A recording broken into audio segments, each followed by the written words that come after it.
Tuhan besertamu. Dan beserta rohmu. Inilah Injil Yesus Kristus menurut Santa Lukas.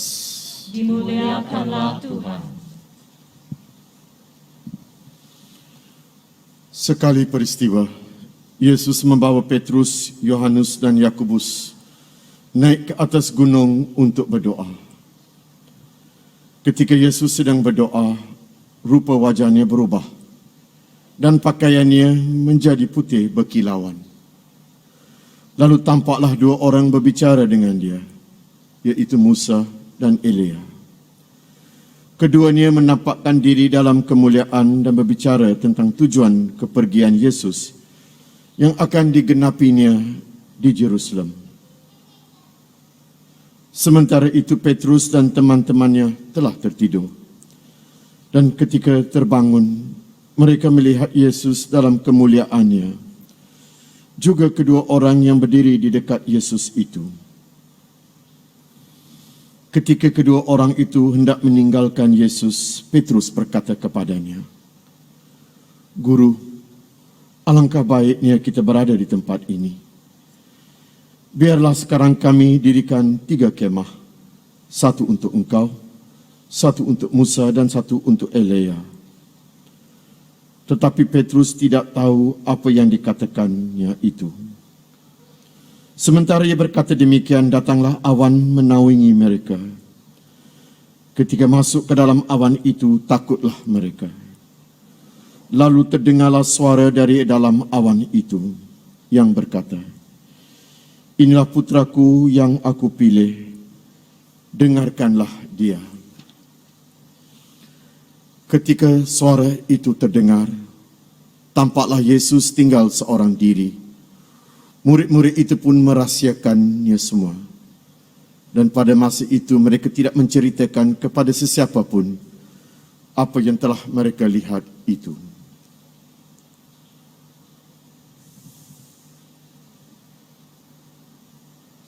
Injil Tuhan. Terpujilah Engkau Tuhan Yesus Kristus.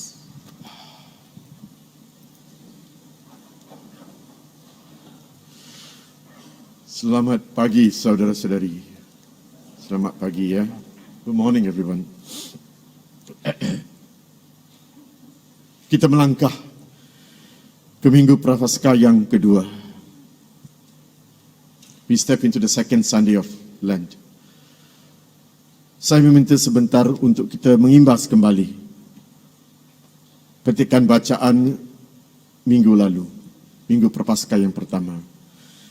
Kebiasaannya bila kita melangkah dalam minggu-minggu Prapaskah ini, kita akan berubah dari satu lokasi untuk kita berenung ke lokasi yang lain. We will be moving from one location. Masih ingat ke lokasi minggu lalu? Di mana kita berada dalam bacaan Injil? Di mana? Hello? Saya kurang sihat. Saya cuba. Kalau boleh kamu cuba juga. Di mana kamu berada? Lokasi minggu lalu. Bacaan Injil minggu lalu. The Gospel last week, where were we? Kuatlah sikit. Macam tak makan di padang gurun. We were at the desert. Di mana kita berenung segala sesuatu percobaan-percobaan dalam hidup kita. Bila kita berhadapan dan berdepan dengan iblis. When Jesus was confronted with the devil. Minggu ini kita beredar, melangkah ke apa yang dikatakan gunung. Dalam bahasa Inggeris, it's called mountain time. Tetapi dalam bahasa pengalaman di puncak gunung. Kita berubah lokasi minggu ini. Minggu lain, minggu depan, kita akan berada di lokasi yang lain.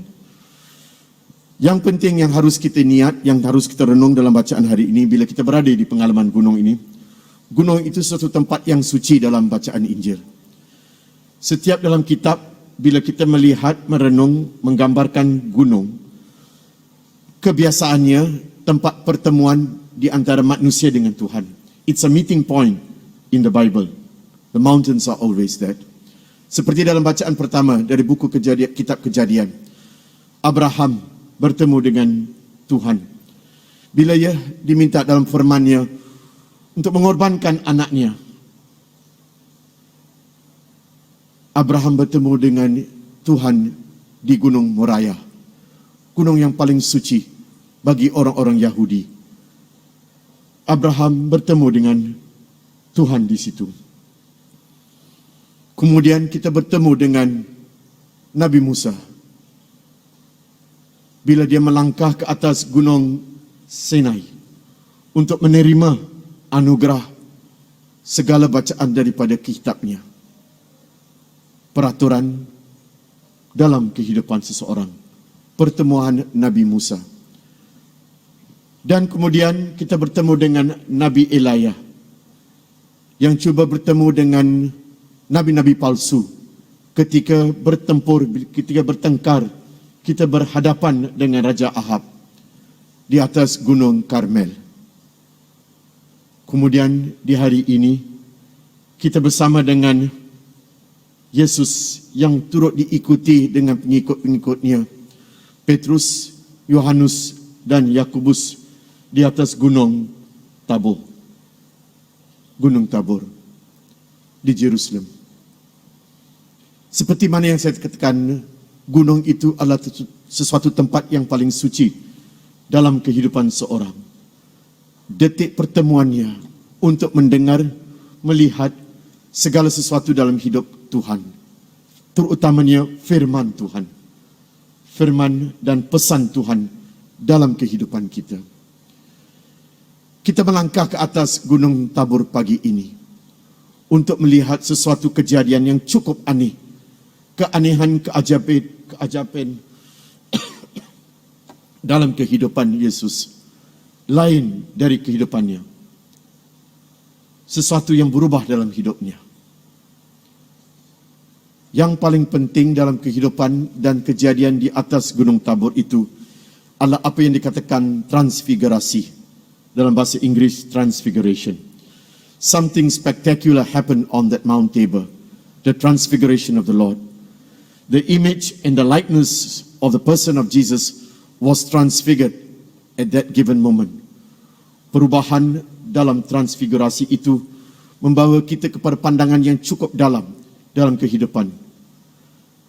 Tetapi kita bertanya dalam diri kita sendiri, bagaimana kita boleh mengaitkan, menggabungkan, menceritakan transfigurasi itu di dalam kehidupan kita. Bacaan yang kedua dari surat Paulus kepada jemaah di Filipi menggambarkannya. Dalam perkataan transformasi. There must be a transformation in your life. Something must change in your life. Sesuatu harus berubah dalam kehidupan, terutama di dalam musim prapaskah ini. Transformasi di dalam kehidupan hidup kamu. Dalam kehidupan kamu, transformasi. Sesuatu yang berubah. Jadi kita mungkin bertanya, bagaimana harus kita melangkah ke dalam hidup transformasi ini? How can we step into this transformation of our lives? Two things, dua perkara ataupun pokok yang paling penting terjadi dalam kehidupan Abraham pagi ini. Dalam buku Kejadian ataupun kitab Kejadian pagi ini. Pertama, dia berjanji dengan Tuhan untuk melakukan sesuatu yang lain. Diminta oleh Tuhan dalam firman-Nya kepada Abraham supaya melangkah, dijemput melangkah daripada cara hidup yang lain kepada cara hidup yang baru. That was all he was asked, to move from the old to the new. Daripada yang dosa kepada yang suci, dari kegelapan ke terangan, dari yang lama ke cara hidup yang baru. Itu saja yang diminta. Tetapi perubahan itu penting bagi Abraham kerana dalam detik perubahan itu sesuatu terjadi.